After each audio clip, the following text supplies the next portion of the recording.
ભવનાથ મહાદેવના સાનિધ્યમાં ગિરનાર તળેટી ખાતે 4 દિવસના મહાશિવરાત્રી મેળાનો આજથી પ્રારંભ થયો છે। આગામી 4 દિવસ ભવનાથ ક્ષેત્રમાં નાગા સંન્યાસીઓ, સાધુ સંતો અને લાખો ભાવિકો ઉમટી મહાદેવના મેળાની મોજ માણશે। વાળાધરી અન્ન ક્ષેત્રમાં ચા, શરબત અને ભોજન પ્રસાદ નિઃશુલ્ક આપવામાં આવી રહ્યું છે।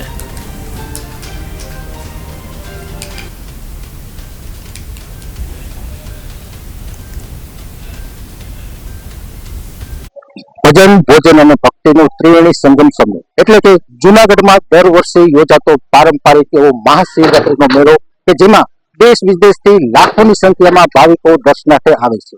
અને આ મેળામાં વિવિધ અન્નક્ષેત્રો કે જે નિઃશુલ્કપણે આવતા ભાવિકોને ભોજન પ્રસાદ પૂરું પાડે છે અને તેની રાત દિવસની સેવા, અનન્ય ભક્તિભાવ, મહાદેવ પ્રત્યેનો અનન્ય પ્રેમ દર્શાવે છે।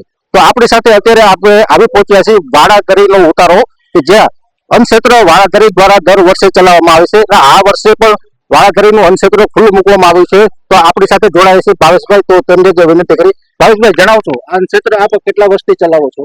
આ અન્નક્ષેત્ર ઓમ આનંદી આશ્રમ સીતારામ ગૌશાળા વાળાધરી અમારા ગુરુ શ્રી રાજુરામ બાપુ ઘણા વર્ષોથી અહીંયા પારંપરિક આ ઉતારો ચલાવીએ છીએ।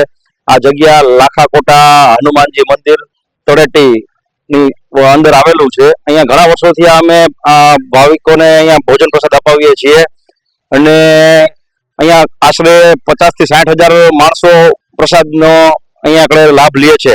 તથા ચા પાણી અને અમે અહીંયા આગળ પ્યોર નેચરલ લીંબુ શરબત કે જે ભાવિક ભક્તોને અમે ગયા વર્ષે આશરે એક જ દિવસમાં 55 બેરલ અમે લીંબુ શરબત આપ્યું હતું, પાયું હતું બધાને અહીંયા। અને બધા પોલીસ સ્ટાફ છે જે બધા અત્યારે તળેટીમાં જે અવિરત સેવા કરે છે એને અમે ત્યાં જઈ અને અમે લીંબુ શરબત પાઈએ છીએ અને ચા પાણી 24 કલાક અહીંયા અમે અવિરત સેવા ચાલુ છે। અને અમારું વાળાધરી આશ્રમે આશરે 1000 ગાયો છે, ત્યાં ગાયોની સેવા થાય છે। અને ત્યાંની રાજકોટની સિવિલ હોસ્પિટલે અમે 700 થી 800 રોજે રોજ અમે ટિફિન આપણે બધાને જમાડીએ છીએ।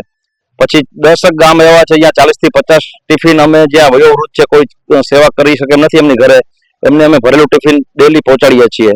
અને જનાના હોસ્પિટલ, સિવિલ હોસ્પિટલ અને પદ્મા હોસ્પિટલમાં અમે રોજ 60 કિલો ચોખ્ખા ઘીનો શીરો ખવડાવીએ છીએ અત્યારે ત્યાં। એટલે અહીંયા અમારા ગુરુશ્રીના આદેશથી બધા અહીંયા સેવકો સેવા કરે છે।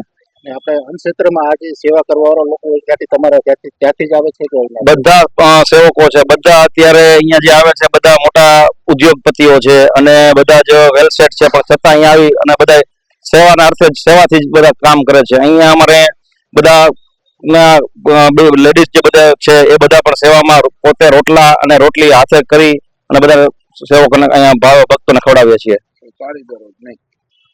તો આ હતા જે વાળાધરી અન્નક્ષેત્રના જે કહેવાય છે કે જે આયોજક છે અને જે અહીંયા સેવા આપે છે તે ભાવેશભાઈ અસોડા। તેમણે અન્નક્ષેત્ર વિશે ખૂબ જ સરસ માહિતી આપી અને આ ભજન, ભોજન અને ભક્તિના ત્રિવેણી સંગમ સમા આ મહાશિવરાત્રીના મેળામાં જે અન્નક્ષેત્ર આવે છે એમાં લાખોની સંખ્યામાં ભાવિકો કોઈ પણ જાતના ભેદભાવ વગર એક જ પંગતમાં બેસી અને હરિહરનો સાથ પાડી અને હર હર મહાદેવના નાદ સાથે ભોજન પ્રસાદ ગ્રહણ કરી ધન્યતા અનુભવે છે। Vinod Makwana, Bharat times news, Junagadh.